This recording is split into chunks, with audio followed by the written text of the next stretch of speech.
મહારાષ્ટ્રના નાસિકમાં મહંત રામગીરીએ મુસ્લિમ ધર્મના પૈગંબર સાહેબે વિરુદ્ધ કરેલી ટિપ્પણીને લઈને દેશ અને દુનિયાભરના મુસ્લિમોમાં ભારે આક્રોશ જોવા મળી રહ્યો છે। તે સુરતમાં મુસ્લિમ મહિલાઓ સહિતનાઓએ કલેક્ટરાલય પહોંચી આવેદનપત્ર આપી મહંત રામગીરી સામે ગુનો નોંધી ધરપકડ કરવા માંગ કરવામાં આવી છે।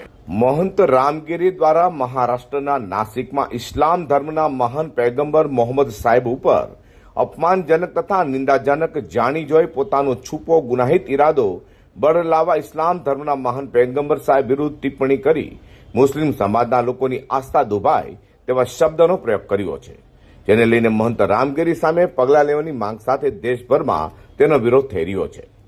सूरतमां पण मुस्लिम समाज द्वारा आवेदनपत्र आपी भारतीय न्याय संहितानी कलम हेठळ गुनो नोंधी धरपकड़नी मांग कराई रही छे।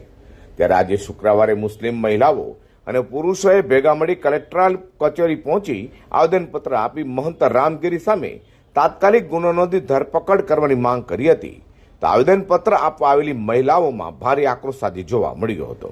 आज हम सब बहनें ये रजूआत लेकर यहाँ पर कलेक्टर श्री के पास हाजिर हुए हैं कि हमारे नबी सल्लल्लाहु अलैहि वसल्लम पर जो गलत बातें बोली गई है वो हमें कतई बर्दाश्त नहीं है।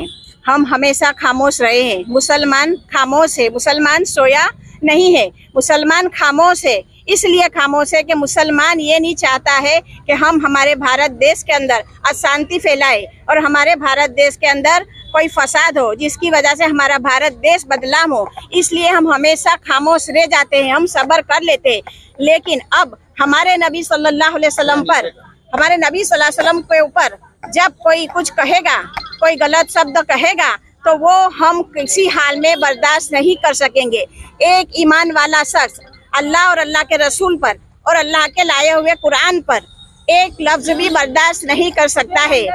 एक मोमिन जब सड़कों पर उतर आएगा तो सबको भारी पड़ जाएगा। हम हमेशा खामोश रहते हैं इसलिए कि हमारा भारत देश, हमारा देश और हमारे देश के अंदर शांति रहे, हमारे देश के अंदर कोई फसाद न फैले। लेकिन अब हद हो चुकी है। बार बार हमको ललकारा जाता है, बार बार हमारे को छेड़ा जाता है।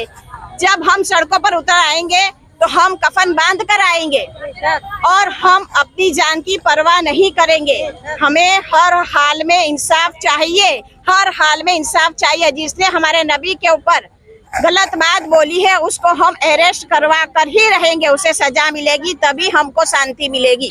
बिस्मिल्लाहिर्रहमानिर्रहीम, नहमदुहु व नुसल्ली अला रसूलिहिल करीम। तमाम तारीफ़ें हमारे रब के लिए है जो तमाम तारीफ़ों का लायक है, और हज़ारों लाखों करोड़ों दुरूद मेरे नबी पाक सल्लल्लाहु अलैहि वसल्लम पर जो हक नबी हैं, जो सच नबी हैं। हमारे नबी हक नबी हैं, सच नबी हैं, है ना। और ये जो गुस्ताखी हमारे नबी सल्लल्लाहु अलैहि वसल्लम की शान में हुई है ये बातिल है, तो बातिल का बर्दाश्त नहीं किया जाएगा। हमारे नबी पाक सल्लल्लाहु अलैहि वसल्लम हमें अपनी जानों से भी ज्यादा प्यारे हैं, अपने मालों से भी ज्यादा प्यारे हैं, अपने घर बार और औलाद से भी ज्यादा प्यारे हैं। हम अपने नबी सल्लल्लाहु अलैहि वसल्लम की शान में गुस्ताखी करने वाले इस पंडित को अरेस्ट करवाने का ऑर्डर और अरेस्ट करवाने का आवेदन पत्र कलेक्टर श्री को देने आए हैं। और हमने मौन रैली निकाली है, हमने कोई शोर शराबा नहीं किया है, और हम अपने मुल्क की किसी प्रॉपर्टी को नुकसान पहुंचाना भी नहीं चाहते। ये बात सुन लो कि मुसलमान अमन पसंद कौम है। हमको मुल्क के किसी सामान की तोड़फोड़ पसंद भी नहीं है, लेकिन ये याद रखा जाए कि हमारे नबी सल्लल्लाहु अलैहि वसल्लम के बारे में कुछ भी अगर बकवास की जाएगी ना तो उसको तो कोई मुसलमान बर्दाश्त नहीं करेगा, कोई मुसलमान बर्दाश्त नहीं कर सकता। हमारे रब ने कुरान अजीज में कहा है कि मेरी फर्मा बरदारी को तुम मेरे नबी की फर्मा बरदारी में तलाश करो। तो हमारे नबी की फर्मा बरदारी जो है ना हमारे रब की फर्मा बरदारी है। याद रखो, मुसलमान अपने आप पर कुछ बर्दाश्त कर सकता है, लेकिन हमारे रब के खिलाफ बोला जाएगा, हमारे कुरान के खिलाफ बोला जाएगा, हमारे नबी के खिलाफ बोला जाएगा और हमारी शरीयत के खिलाफ बोला जाएगा ने वो हम हरगिज बर्दाश्त नहीं कर सकते। मुस्लिम धर्मना मोहम्मद पैगंबर साहेब विरुद्ध अभद्र टिप्पणी करनार महंत रामगीरी ने महाराष्ट्र सरकार जाने छुपी आशीर्वाद आपी रही होय तेम तेनी धरपकड़ न कराता मुस्लिम समाज में भारे रोष जोवा मळी रह्यो छे। Bureau report G24 news.